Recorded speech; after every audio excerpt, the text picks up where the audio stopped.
ദൈവനാമത്തിന് മഹത്വം ഉണ്ടാവട്ടെ. എൻ്റെ പേര് റോണ മേരി മാത്യു. ഞാൻ എടത്വായിന്ന് വരുന്നു. ഇന്ന് ഇവിടെ ആയിരിക്കാൻ അമ്മ നൽകിയൊരു വലിയ അവസരത്തെ ഓർത്ത് നന്ദിയോടെ സ്തോത്രം പറയുന്നു.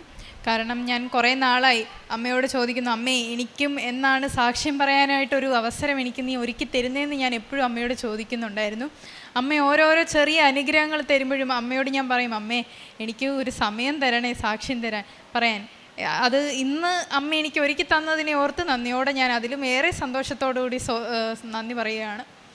ഞാൻ ഇന്ന് ഇവിടെ ഒരു ഏറ്റവും വലിയൊരു അനുഗ്രഹമാണ് എനിക്ക് അമ്മ നൽകിയത്. അതിനെപ്പറ്റി സാക്ഷ്യം പറയാനാണ് ഞാൻ ഈശോ ഇന്നിവിടെ ആയിരിക്കുന്നത്. ഇന്ന് ഞാൻ ആദ്യം പറയാൻ പോകുന്ന സാക്ഷ്യം എൻ്റെ ഒരു രോഗസൗഖ്യമാണ്. 12 വർഷമായി ഞാൻ അതേ രോഗം കൊണ്ട് കഷ്ടപ്പെടുമായിരുന്നു. എനിക്ക് 7ാം ക്ലാസ്സിൽ തുടങ്ങിയതാണ്. പീരിയഡ്സിൻ്റെ ഒരു പ്രശ്നമായിരുന്നു. അത് തുടങ്ങിക്കഴിഞ്ഞാൽ 1 മാസം തുടങ്ങിക്കഴിഞ്ഞാൽ അത് 20 ദിവസം പോവും. അത് എനിക്ക് കൈ നിൽക്കത്തു കൂടിയില്ല. ഞാൻ മാറിയ ഓരോ ദിവസവും മാറുമ്പോഴും അമ്മയോട് ഞാൻ ചോദിക്കും, ഈശോയോട് ഞാൻ ചോദിക്കും, ഈശോയെ എല്ലാവർക്കും നീ സൗഖ്യം കൊടുക്കുന്നു, എനിക്ക് മാത്രം എന്താ നീ സൗഖ്യം തരാത്തതെന്ന്. ഞാൻ ആദ്യമായി ഉടമ്പടി എടുക്കുന്നത് 8/3/2025 ഈ അസുഖം കാരണം ഞാൻ കുറേ നാളായിട്ട് ഞാൻ വലയുമായിരുന്നു. അമ്മയോട് ഞാൻ എപ്പോഴും പ്രാർത്ഥിക്കുമ്പോഴും പറയും, അമ്മേ അന്ന് ഞാൻ ഉടമ്പടി എടുത്തിട്ടില്ലായിരുന്നു, എനിക്കിതിനെപ്പറ്റി അറിയില്ലായിരുന്നു, പക്ഷെ ഞാൻ ഇന്നും പറയും, പ്രാർത്ഥിക്കും, എനിക്കും നീ രക്തസ്രാവസ്ത്രീക്ക് നീ സൗഖ്യം കൊടുത്തിരിക്കുന്നു, എനിക്ക് മാത്രം എന്തേ നീ സൗഖ്യം തരാത്തതെന്ന് ഞാൻ ഈശോയോട് ചോദിക്കുമായിരുന്നു. എന്നും കരഞ്ഞും പ്രാർത്ഥിക്കുമായിരുന്നു. ഞാൻ പഠിച്ചുകൊണ്ടിരിക്കുന്ന സമയത്ത് ഞാൻ BSc നഴ്സിംഗ് പഠിച്ച് 4th ഇയറിൻ്റെ എക്സാമിന് വേണ്ടി സ്റ്റഡി ലീവ് തന്നു. അപ്പോൾ ഞാൻ വീട്ടിലേക്ക് വന്നു. എക്സാം കഴിഞ്ഞു. എക്സാം കഴിഞ്ഞ് സ്വസ്ഥമായിരിക്കുന്ന ഒരു സമയമായിരുന്നു. അപ്പം വീട്ടിൽ കുറച്ച് തിരക്കും കാര്യങ്ങളുമായി. ആ സമയത്ത് എനിക്ക് പെട്ടെന്ന് എവിടുന്നില്ലാതെ വീണ്ടും ബ്ലീഡിങ് സ്റ്റാർട്ടായി. നിൽക്കുന്നില്ല. ഞാൻ ബ്ലീഡിങ് തുടങ്ങിയെന്ന് പറഞ്ഞാൽ ഭയങ്കരമായിട്ട് ഞാൻ വെളുത്ത് നിൽക്കുന്ന ഒരു അവസ്ഥയായിരുന്നു. ഒട്ടും വയ്യാണ്ടായി. എൻ്റെ അമ്മ എൻ്റെ പുറകെ നടന്ന് പറയും, എടാ നമുക്ക് ആശുപത്രി പോടാം, നീ എന്താ ഇങ്ങനെ ഇരിക്കുന്നത്, നമുക്ക് ആശുപത്രി വേഗം പോയേക്കാം, ഇനി ഇങ്ങനെ വെച്ചോണ്ടിരിക്കാം. ഞാൻ തീരെ അവശതയായെന്ന് കണ്ടപ്പോൾ ഞാനും പറഞ്ഞു, അമ്മ എന്നാൽ ആശുപത്രി പോകാമെന്നും പറഞ്ഞ് ആദ്യം TMM ഹോസ്പിറ്റൽ, തിരുവല്ലയിലുള്ള TMM ഹോസ്പിറ്റലിൽ പോയി. അവിടെ എമർജൻസി കയറി. അവരെനിക്ക് കുറച്ച് മരുന്ന് തന്നു. പക്ഷേ ഞാൻ പെട്ടെന്ന് തന്നെ അന്ന് തന്നെ ഡിസ്ചാർജ് ഞാൻ വേഗം വീട്ടിലേക്ക് പോയി. 2 ദിവസം കഴിഞ്ഞ് എനിക്കൊരു ട്രിവാൻഡ്രത്ത് പോകേണ്ട ഒരു അത്യാവശ്യം ഉണ്ടായിരുന്നു. വീട്ടിലേക്ക് ഞാൻ ട്രിവാൻഡ്രം പോയി തിരിച്ചു വന്നപ്പോൾ വീണ്ടും ഇതേ പ്രശ്നം സ്റ്റാർട്ടായി. എനിക്ക് കൈ നിൽക്കുന്നില്ല, വീണ്ടും അവശതയായി. അപ്പം ഞാൻ വേഗം വീണ്ടും എമർജൻസിയിൽ അതേ ഹോസ്പിറ്റലിൽ പോയി. അഡ്മിറ്റായി. അവിടെ ചെന്ന് കഴിഞ്ഞപ്പോൾ അവർ എന്നെ സ്കാനും കാര്യങ്ങളൊക്കെ ചെയ്ത് കഴിഞ്ഞപ്പോഴാണ് അവർ പറയുന്നത്, ഒരു സിസ്റ്റ് അകത്തുണ്ട്, അത് വളർന്നുകൊണ്ടിരിക്കുകയെന്ന് പറഞ്ഞു. ബ്ലഡ് കൗണ്ട് അന്നേരം ഇപ്പോൾ 6 എനിക്കിനി ഒരു രക്ഷയില്ല. അപ്പം എന്നോട് പറഞ്ഞു, നമുക്ക് അഡ്മിറ്റ് ആവാം, ഇനി അഡ്മിറ്റായി നമുക്ക് കുറച്ച് ഫെറസ് ഫ്യൂമറേറ്റ് ഒക്കെ നമുക്ക് കുറച്ച് മരുന്നൊക്കെ കയറ്റാം, എന്നാലേ ഇനി ശരിയാവത്തുള്ളൂ എന്ന് അവർ പറഞ്ഞു. അപ്പം ഞാൻ വിചാരിച്ചു എന്നാൽ പിന്നെ ഞാൻ എന്നാൽ അഡ്മിറ്റ് ആവുമെന്നും പറഞ്ഞ് ഞങ്ങൾ ഓൾറെഡി അഡ്മിറ്റ് ആവുമെന്നുള്ളൊരു ചെറിയ ധാരണയുള്ളതുകൊണ്ട് എല്ലാം പ്രിപ്പയർ ചെയ്ത് നേരത്തെ അവിടെ ചെന്ന് അഡ്മിറ്റായി. അവർ എല്ലാ കാര്യങ്ങളും കഴിഞ്ഞ് ഡിസ്ചാർജ് ആവുന്ന സമയത്ത് ഞങ്ങൾ വീണ്ടും ഡോക്ടറെ പോയി കണ്ടു. ഡോക്ടറോട് ചോദിച്ചു, ഡോക്ടർ ഇത് സർജറി ചെയ്ത് കളയാനായിട്ട് വല്ലതും പറ്റുമോ എന്ന് ചോദിച്ചപ്പോൾ ഡോക്ടർ എന്നോട് പറഞ്ഞു, ഞങ്ങൾക്കത് പറ്റത്തില്ല, ഞങ്ങൾക്കത് ചെയ്യാൻ പറ്റത്തില്ലെന്ന് എന്നോട് പറഞ്ഞു. ഡോക്ടറിന് ഞങ്ങൾ അഡ്മിറ്റായ സമയത്ത് തന്നെ ആദ്യമേ ചെന്ന് ഡോക്ടറോട് പറഞ്ഞിട്ടുണ്ടായിരുന്നു, ഞാൻ CMCയിലാണ് പഠിക്കുന്നത്, CMC വെല്ലൂരിലാണ് പഠിച്ചു കഴിഞ്ഞ് ഇപ്പോൾ ഞാൻ അങ്ങോട്ടാണ് ജോലിക്ക് കയറുന്നതെന്ന് പറഞ്ഞപ്പോൾ ഡോക്ടർ ഈ സർജറിയുടെ കാര്യം പറഞ്ഞപ്പോഴും ഡോക്ടർ പറയുന്നത്, നീ ഒരു കാര്യം ചെയ്യും, നിങ്ങൾ CMC തന്നെ പോയി നോക്ക്, അവരെന്താ പറയുന്നതെന്ന് നമുക്ക് നോക്കാം, എന്തായാലും ഞങ്ങൾ ഇവിടെ സർജറി ചെയ്യില്ല എന്നും പറഞ്ഞ് അവർ കൈ ഒഴിഞ്ഞു. അപ്പോൾ എനിക്ക് അധികം വിഷമമായി. ഞാൻ അന്നേരം ഉടമ്പടി ആയിരിക്കുന്ന ഒരു സമയം കൂടി ആയിരുന്നു. എനിക്ക് അറിയായിരുന്നു, ഉടമ്പടി എടുത്തു കഴിഞ്ഞാൽ അമ്മ എനിക്ക് കാണിച്ചു തരും എന്താ കാര്യമെന്നുള്ളത്, അമ്മ എനിക്ക് വേഗം കാണിച്ചു തരുമെന്ന് എനിക്കൊരു പ്രതീക്ഷ ഉണ്ടായിരുന്നു. അതുപോലെ തന്നെ എനിക്ക് വേഗം സാധിക്കുകയും ചെയ്തു. അതെന്താണെന്ന് കാണിച്ചു തന്നു.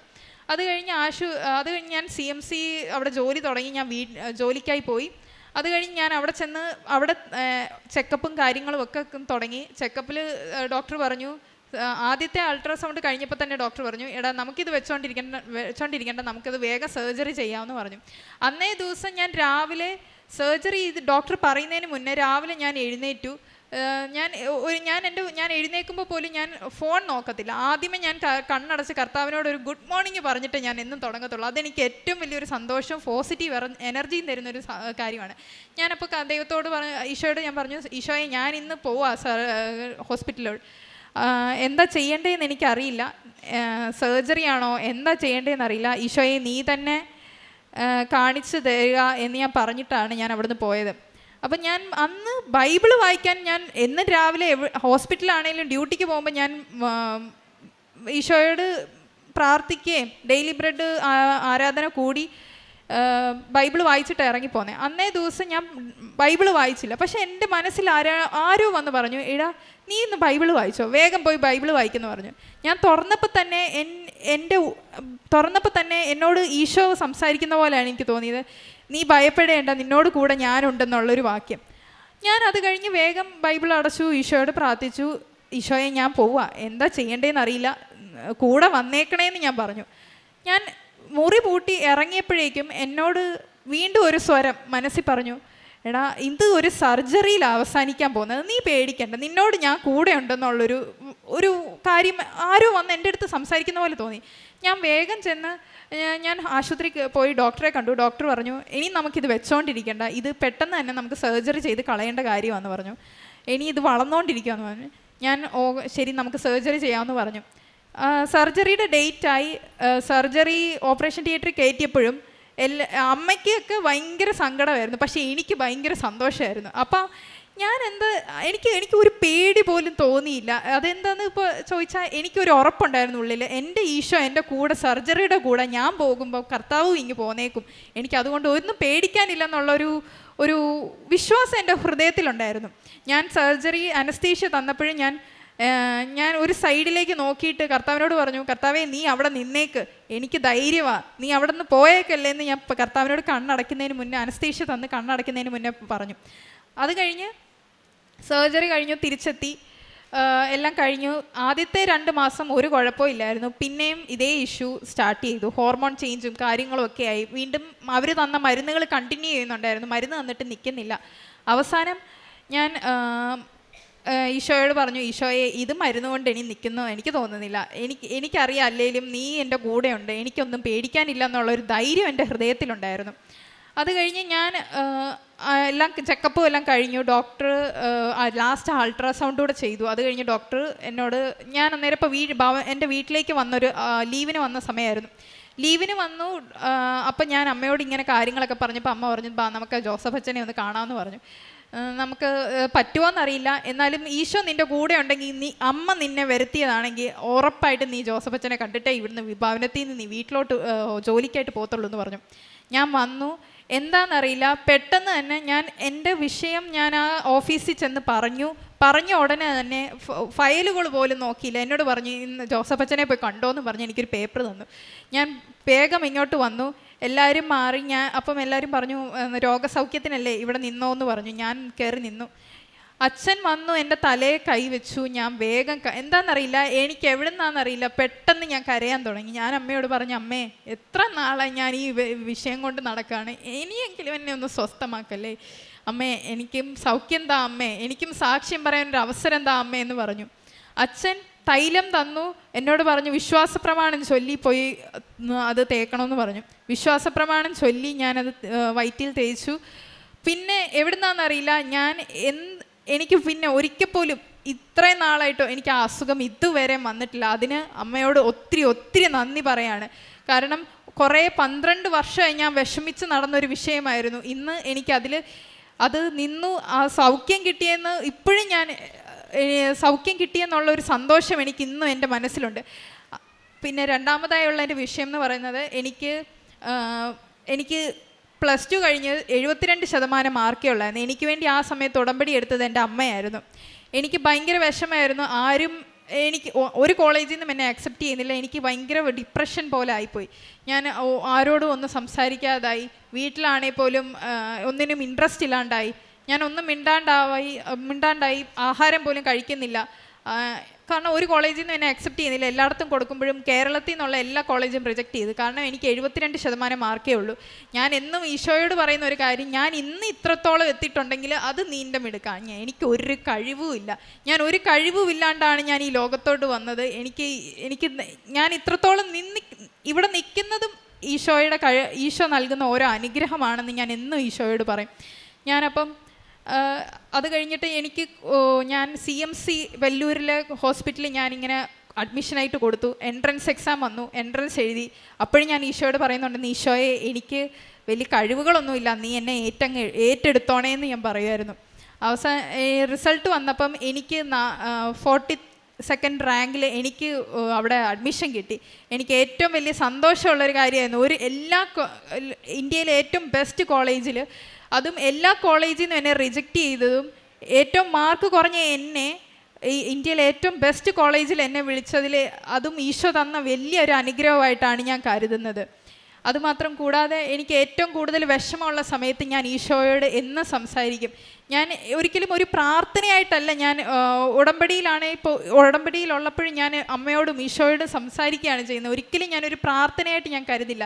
ഞാൻ ഇരിക്കുന്ന സമയത്ത് എന്നോട് അമ്മ എനിക്ക് മനസ്സിലാക്കിയ ഒരു കാര്യമാണ്, നീ ഒരിക്കലും ഒറ്റയ്ക്കല്ല, കർത്താവ് നിന്നോട് കൂടെയുണ്ട്. നിൻ്റെ അപ്പനും അമ്മയും നിന്നെ ഇട്ടേച്ചും പോയാലും, ആര് നിന്നെ വേണ്ടെന്ന് വെച്ചാലും കർത്താവ് നിന്നോട് കൂടെ എന്നുകൊണ്ട് ഞാൻ നിന്നെ സഹായിക്കുമെന്നുള്ളൊരു വിശ്വാസവും ബലവും എനിക്ക് ഈശോ നൽകിയിട്ടുണ്ടായിരുന്നു.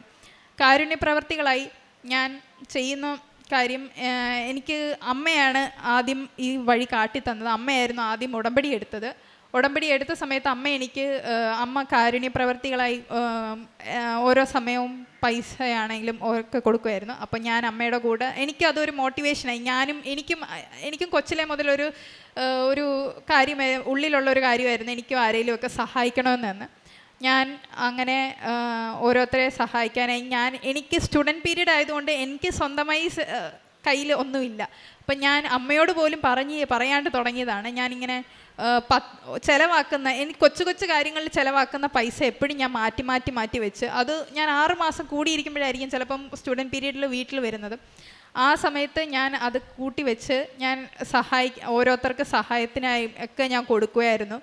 ഇപ്പോഴും ഞാൻ കൊച്ചിലെ നേർന്നൊരു നേർച്ചയായിരുന്നു. അമ്മ മാതാവിനോടാണ് ഞാൻ ആദ്യം അത് പറഞ്ഞത്, അമ്മ എനിക്ക് ജോലി കിട്ടിയ എൻ്റെ ജോലിയുടെ ആദ്യത്തെ ദശാംശം ഞാൻ അമ്മയുടെ നടയിലേക്ക് കൊടുത്തേക്കും, അത് ഞാൻ ഉറപ്പാണ് അമ്മയ്ക്ക്. ഞാൻ ഇത്രയും നാളും കഴിഞ്ഞ് വന്നിട്ടും എൻ്റെ അമ്മ അത് ഞാൻ കൊടുത്തപ്പം, എനിക്ക് ജോലി കിട്ടിയ ആദ്യത്തെ ശമ്പളം ഞാൻ കൊടുത്തപ്പോഴും എൻ്റെ അമ്മ എന്നോട് ചോദിച്ച ഒരേ ഒരു കാര്യം, നീ ഇതുവരെ അത് മറന്നില്ല. ഞാൻ പറഞ്ഞു, ഞാനത് മറന്നിട്ടില്ല. ഞാൻ എൻ്റെ ഈ അമ്മ മാതാവിനോട് ഞാൻ പറഞ്ഞ കാര്യങ്ങൾ ഒരിക്കലും ഞാൻ മുടക്കത്തില്ലെന്ന് ഞാൻ അമ്മയോട് ഉറപ്പായി പറഞ്ഞു. ഞാനത് ഇവിടെ കൃപാസനത്തിൻ്റെ നടയിൽ അമ്മയുടെ ഉപരിപ്രവർത്തനങ്ങൾക്കായി ഞാൻ എൻ്റെ ജോലിക്ക് കിട്ടിയ ആദ്യത്തെ സാലറിയുടെ ദശാംശം ഞാൻ കൊടുത്തു. പിന്നെ ഞാൻ എപ്പോഴും വിശ്വസിക്കുന്നത്, അമ്മ എനിക്ക് തന്ന ഈ ഉടമ്പടിയിലൂടെ അമ്മ എനിക്ക് തന്ന ഓരോ അനുഗ്രഹങ്ങളും ഒരു ലിവിങ് ടെസ്റ്റിമോണി ആയിട്ടാണ് ഞാൻ എല്ലാവരുടെ അടുത്തും പറയുന്നത്. എൻ്റെ ആശുപത്രിയിലാണേലും വരുന്ന ഓരോ രോഗികൾ, അവർ സങ്കടപ്പെട്ട് വരുമ്പോഴും അവർക്ക് ഞാൻ പത്രം എല്ലാവർക്കും കൊടുക്കുമ്പോൾ ഞാൻ എൻ്റെ രോഗസൗഖ്യം അതിനായിട്ടാണ്, എല്ലാവരോടും സാക്ഷ്യം പറയാനായിട്ടാണെന്നുള്ള വിശ്വാസത്തിൽ ഞാൻ എല്ലാവരുടെ അടുത്തും ചെന്ന് പറയും. അമ്മ തന്ന എല്ലാ അനുഗ്രഹങ്ങളെ പറ്റി പറയുമ്പോഴും അവർക്കും മനസ്സ് സന്തോഷവും. ഞാൻ അവരോട് പറയും, നിങ്ങളും വിശ്വസിച്ച് പ്രാർത്ഥിക്കൂ, നിങ്ങൾക്കും കിട്ടും ഇതുപോലെ ഇതിലുമേറെ അനുഗ്രഹങ്ങൾ ഈശോ അമ്മയും നൽകുമെന്ന്. അമ്മയും ഈശോയും നൽകിയ എല്ലാ അനുഗ്രഹങ്ങൾക്കും ഞാൻ നന്ദി പറയുന്നു. സങ്കീർത്തനം 91 14, 15 തിരുവചനങ്ങൾ. അവൻ സ്നേഹത്തിൽ എന്നോട് ഒട്ടി നിൽക്കുന്നതിനാൽ ഞാൻ അവനെ രക്ഷിക്കും. അവൻ എൻ്റെ നാമം അറിയുന്നത് കൊണ്ട് ഞാൻ അവനെ സംരക്ഷിക്കും. അവൻ എന്നെ വിളിച്ചപേക്ഷിക്കുമ്പോൾ ഞാൻ ഉത്തരമരുളും. അവൻ്റെ കഷ്ടതയിൽ ഞാൻ അവനോട് ചേർന്ന് നിൽക്കും. ഞാൻ അവനെ മോചിപ്പിക്കുകയും മഹത്വപ്പെടുത്തുകയും ചെയ്യും. റോണ മേരി മാത്യു എന്ന ഈ മകളുടെ അത്യുജ്വലമായ ഉടമ്പടി ജീവിതാനുഭവ സാക്ഷ്യമാണ് നാം കേട്ടത്. മകൾ സധൈര്യം സന്തോഷത്തോടെ ഉടമ്പടി ജീവിതത്തിൽ മകൾക്ക് ലഭിച്ച വലിയൊരു രോഗസൗഖ്യം 12 വർഷമായി തൻ്റെ ജീവിതത്തെ ഏറെ ക്ലേശപൂർണമാക്കിയ, ജീവിതം പോലും സാധാരണ നിലയിൽ മുന്നോട്ട് കൊണ്ടുപോകാനാവാത്ത വിധം മകളെ അലോസരപ്പെടുത്തിയ, ആരോഗ്യത്തെ ക്ഷയിപ്പിച്ച വലിയ രോഗക്ലേശത്തിൽ നിന്ന് പരിശുദ്ധമ്മയുടെ സംരക്ഷണയാൽ, ഈശോയുടെ സ്പർശനത്താൽ, നേർച്ചവസ്തുക്കളുടെ പ്രയോഗത്താൽ മകൾക്ക് ലഭിച്ച വലിയ സൗഖ്യത്തെയാണ് ഈ എൽത്താരയിൽ സാക്ഷ്യപ്പെടുത്തിയത്. ആയിരങ്ങൾക്കിടയിലൂടെ കർത്താവ് തിങ്ങിനൊരുങ്ങി പോകുമ്പോൾ അവൻ്റെ വസ്ത്രത്തിലൊന്ന് സ്പർശിച്ചാൽ മതി സൗഖ്യപ്പെടുമെന്ന് രക്തസ്രാവക്കാരി ആഗ്രഹത്തോടെ വിശ്വസിച്ച് പ്രാർത്ഥിക്കുകയും ആ വസ്ത്രത്തിൻ്റെ വിളിമ്പിൽ സ്പർശിക്കുമ്പോൾ തന്നെ തന്നിൽ നിന്ന് ശക്തി പ്രവഹിച്ചുവെന്ന് ഈശോ സാക്ഷ്യപ്പെടുത്തുകയും ചെയ്യുന്നുണ്ട്. മകൾ പറയുന്നുണ്ട്, പലവിധ പരിശ്രമങ്ങളിലൂടെ മുന്നോട്ട് പോകുമ്പോഴും ഒടുവിൽ ജോസഫ് അച്ഛൻ്റെ കൈവപ്പ് ശുശ്രൂഷയിലൂടെ തൻ്റെ രോഗത്തെ സൗഖ്യപ്പെടുത്തുന്നതിന് വേണ്ടി ഈ അൾത്താരയിൽ മുട്ടുകുത്തുന്ന സന്ദർഭത്തെക്കുറിച്ച് മകളുടെ സാക്ഷ്യത്തിൻ്റെ പ്രത്യേകത അതൊരു പെർഫെക്റ്റ് കമ്മ്യൂണിക്കേഷനുള്ള ഒരു കവനൻ്റാണ്. ആദ്യ അവസാനം നമ്മൾ കാണുന്നുണ്ട്, തുടർച്ചയായി സ്നേഹത്തോടെ മകൾക്കടുത്ത സ്വാതന്ത്ര്യത്തോടെ അമ്മ മാതാവിനോടും ഈശോയോടും മകൾ നിരന്തരം സംസാരിക്കുന്നത്. നമുക്ക് ഉടമ്പടി നമ്മുടെ ജീവിതത്തിൻ്റെ ഭാഗമാവുകയും അത് നമുക്ക് അമ്മ മാതാവിനും ഈശോയിലും സന്തോഷമുള്ളൊരു ബന്ധം ഉടലെടുക്കുകയും ചെയ്യുമ്പോഴാണ് ഈ കമ്മ്യൂണിക്കേഷൻ നമുക്ക് സാധ്യമാവുന്നത്. മകൾ പറയുന്നുണ്ട്, ഞാൻ പ്രാർത്ഥിക്കുന്നതല്ല എൻ്റെ അമ്മയുമായിട്ടുള്ള ബന്ധം, ഞാൻ സംസാരിക്കുന്നതാണ്. ആ വളരെ ലാഘവത്വത്തോടു കൂടി സ്വതന്ത്രമായിട്ട് നിർഗളമായി അവൾ അമ്മ മാതാവിനോട് ഈശോയോട് സംസാരിക്കുന്നത് ഓരോ ദിവസവും ഓരോ നേരത്തും അതെങ്ങനെയെന്ന് അവളുടെ സാക്ഷ്യത്തിലൂടെ പങ്കുവെക്കുന്നുണ്ട്. ഉണരുമ്പോൾ മാതാവിന് ഗുഡ് മോർണിംഗ് പറയുന്നതാണ്, ഈശോയ്ക്ക് ഗുഡ് മോർണിംഗ് പറയുന്നതാണ് അവളുടെ സന്തോഷം എന്നവൾ സൂചിപ്പിക്കുന്നുണ്ട്. അതോടൊപ്പം പല നേരങ്ങളിലും അമ്മ മാതാവും ഈശോയും ചെവിക്കുള്ളിൽ കൃത്യമായിട്ട് ചില കമ്മ്യൂണിക്കേഷൻ കൈമാറിക്കൊടുക്കും. ആ കമ്മ്യൂണിക്കേഷൻ അവളുടെ ജീവിത വിഷയങ്ങൾ പരിഹരിക്കും വിധം, അത് ആ ജീവിത വിഷയങ്ങൾക്ക് അനുഗ്രഹമാകും വിധം മാറുന്നതും മകൾ സൂചിപ്പിക്കുന്നുണ്ട്. മെറിറ്റിനേക്കാൾ ഉപരി കൃപയാൽ ജീവിതം ഓരോ നിമിഷവും അനുഗ്രഹിക്കപ്പെടുന്നതും മകൾ തൻ്റെ വാക്കുകളിലൂടെ സൂചിപ്പിച്ചു. ഇവിടെ കേരളത്തിലെല്ലായിടത്തും തൻ്റെ മാർക്ക് ലിസ്റ്റ് 72% കൊടുത്ത് എല്ലാവരും റിജക്റ്റ് ചെയ്തപ്പോഴാണ് ഇന്ത്യയിൽ ഏറ്റവും മികച്ച നേഴ്സിംഗ് കരിയറുള്ള, നേഴ്സിംഗ് ട്രഡീഷനുള്ള CMCയിൽ അവിടുത്തെ എൻട്രൻസിൽ അവൾക്കവിടെ പ്രവേശനം കിട്ടുന്നതിനും പഠിക്കുവാനും മകളെ സഹായിച്ചതെന്ന്. എൻ്റെ കഴിവ് കൊണ്ടല്ല, എൻ്റെ അമ്മയുടെയും ഈശോയുടെയും കൃപയാൽ എനിക്ക് ഏറ്റവും ബെസ്റ്റായിട്ടുള്ളത് അമ്മ മാതാവും ഈശോയും ഒരുക്കി തന്നുവെന്നാണ്. അമ്മ തന്നെ മകൾക്ക് ഉടമ്പടി ജീവിതം നയിച്ചുകൊണ്ടിരിക്കുമ്പോൾ ശരീരം വല്ലാതെ ക്ഷീണിക്കുകയും ഈ രക്തസ്രാവം മൂലം വല്ലാതെ മകൾ ക്ലേശിക്കുകയും ചെയ്യുമ്പോൾ അമ്മ മാതാവ് തന്നെ മകൾക്ക് സന്ദേശം കൊടുക്കുന്നുണ്ട്. ഉടമ്പടി എടുത്താൽ ഇതിനുള്ള വഴിയുറപ്പെന്ന് മകൾക്ക് അതാണ് ആദ്യം കൊടുക്കുന്ന ബോധ്യം. ഉടമ്പടി ഞാൻ അനുഭവിച്ചു കൊണ്ടിരിക്കുന്ന 12 വർഷമായി ഞാൻ ക്ലേശിക്കുന്ന എൻ്റെ ഈ ജീവിത വിഷയത്തിന് പരിഹാരമാകുന്ന കാര്യങ്ങൾ അമ്മ എനിക്ക് തെളിച്ചു തരും. മകൾ പറയുന്നുണ്ട്, ആദ്യം അത് ഒരു സിസ്റ്റാണ് എന്നൊരു അറിവ് മകൾക്ക് കൊടുക്കുന്നുണ്ട്.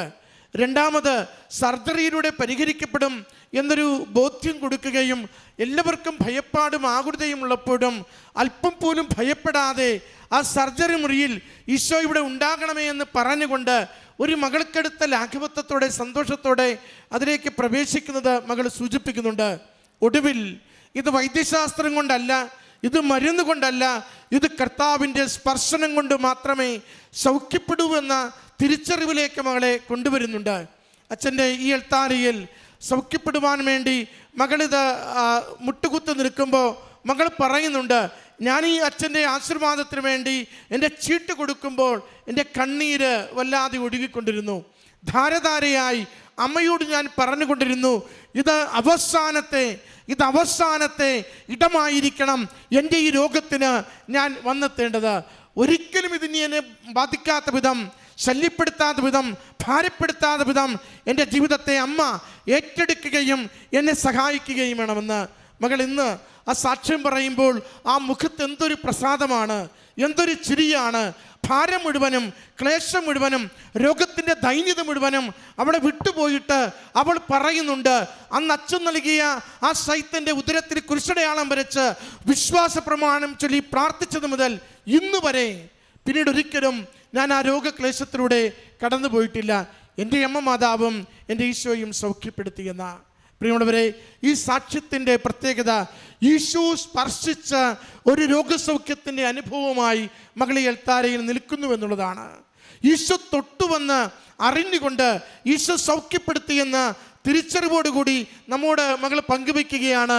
മറ്റൊന്നുമല്ല, മരുന്നല്ല, ചികിത്സയല്ല, എൻ്റെ കർത്താവ്, എൻ്റെ കർത്താവിൻ്റെ സ്പർശനത്താൽ, എൻ്റെ കർത്താവിൻ്റെ നേർച്ച വസ്തുക്കളുടെ പ്രയോഗത്താൽ എൻ്റെ 12 വർഷമായുള്ള രോഗത്തിന് എൻ്റെ അമ്മയും ഈശോയും സൗഖ്യം നൽകിയെന്ന.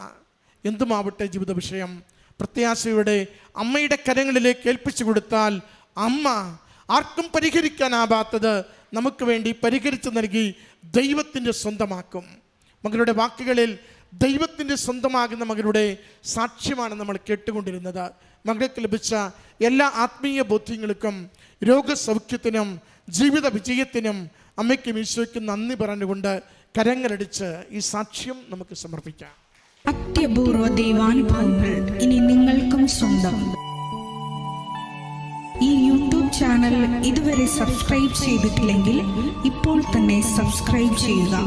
ഈ വീഡിയോ ഇപ്പോൾ തന്നെ നിങ്ങളുടെ സുഹൃത്തുക്കൾക്ക് ഷെയർ ചെയ്തുകൊണ്ട് കർത്താവിൻ്റെ പ്രേക്ഷിതരാകുക.